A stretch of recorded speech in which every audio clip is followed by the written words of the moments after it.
आपने महसूस किया होगा कि जो लोग अच्छे कर्म करते हैं वो परेशान रहते हैं, वही जो बुरे कर्म करते हैं वो खुशी से रहते हैं।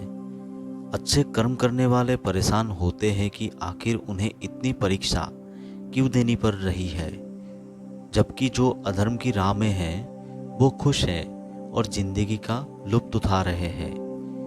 अगर आपके मन में भी ये सवाल आया है तो आज हम आपको इसका जवाब देंगे। ये जवाब वो है जो भगवत गीता में लिखा है और श्री कृष्ण ने अर्जुन को दिया था। भगवत गीता में वर्णित कथा के अनुसार जब भी अर्जुन के मन में कोई दुविधा होती थी तो वो श्री कृष्ण के पास पहुंच जाते थे। एक बार की बात है, अर्जुन भगवान श्री कृष्ण के समीप आकर कहा कि वो दुविधा में हैं और इसका जवाब वो श्री कृष्ण से चाहते हैं। श्री कृष्ण ने पूछा कि क्या सवाल है। अर्जुन ने कहा, मुझे ये जानना है कि अच्छे लोगों के साथ हमेशा बुरा ही क्यों होता है, वही बुरे लोग खुशहाल दिखते हैं। अर्जुन के मुंह से ऐसी बातें सुनकर श्री कृष्ण मुस्कुराए और कहा, मनुष्य जैसा सोचता है और महसूस करता है वैसा कुछ नहीं होता।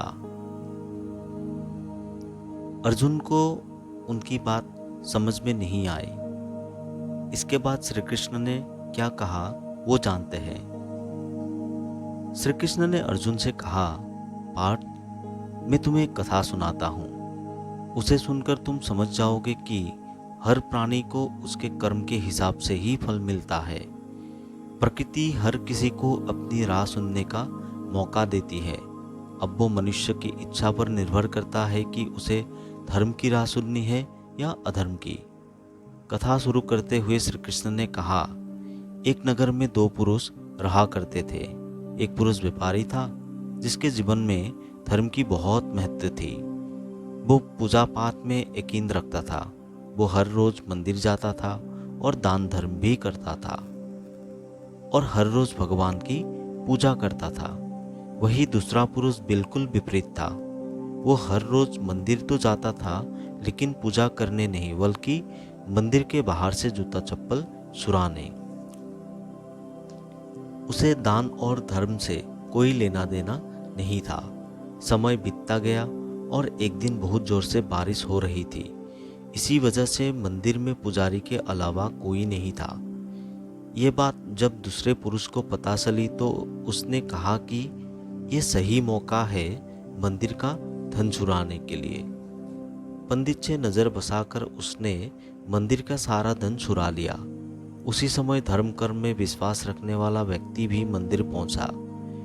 दुर्भाग्य से मंदिर के पुजारी ने उसे ही चोर समझ लिया और चिल्लाने लगे। वहां लोग एकत्र हो गए और उसे बहुत मारा। किसी तरह वो बसते बसाते वहां से निकला तो दुर्भाग्य ने उसका साथ वहां भी नहीं छोड़ा। मंदिर के बाहर वो एक गाड़ी से टकरा गया और घायल हो गया। फिर वो व्यापारी लड़खड़ाते हुए घर जाने लगा तो रास्ते में उसकी मुलाकात उस पुरुष से हुई जिसने मंदिर से धन चुराया था। उसने कहा, आज तो मेरी किस्मत चमक गई, एक साथ इतना सारा धन मिल गया। ये सब देखकर उसे बहुत बुरा लगा और उसने अपने घर से भगवान की सारी तस्वीरें निकाल दी।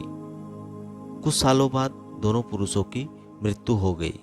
मरने के बाद जब दोनों यमराज की सभा में पहुंचे और भले पुरुष ने दूसरे व्यक्ति को देखा तो उसे बहुत गुस्सा आया। उसने क्रोधित होकर यमराज से पूछ ही लिया, मैं तो हमेशा अच्छे कर्म करता था, दान में विश्वास रखता था, उसके बदले जीवन भर मुझे अपमान और दर्द ही मिला और इस व्यक्ति को नोट से भरी पोटली। आखिर ऐसा भेदभाव क्यों? इस पर यमराज ने कहा, पुत्र, तुम गलत समझ रहे हो।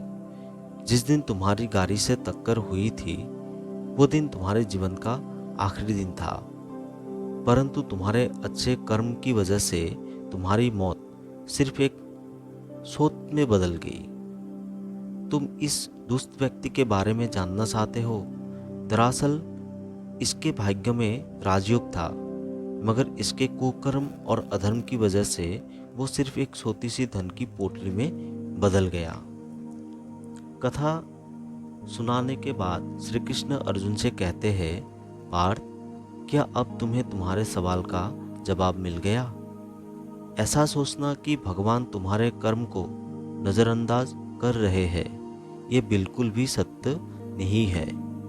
भगवान हमें कब क्या किस रूप में दे रहा है मनुष्य को समझ नहीं आता, मगर आप अच्छे कर्म करते रहो, भगवान की कृपा हमेशा बनी रहती है। इसीलिए अपने अच्छे कर्म को बदलना नहीं चाहिए, क्योंकि उसका फल हमें इसी जीवन में मिलता है। इसीलिए मनुष्य का फर्ज है कि वो हमेशा अच्छे कर्म करते रहे, क्योंकि श्री कृष्ण ने गीता में भी बताया है कि किसी के द्वारा किया गया कर्म बेकार नहीं जाता है, चाहे वो अच्छा हो या बुरा। राधे राधे।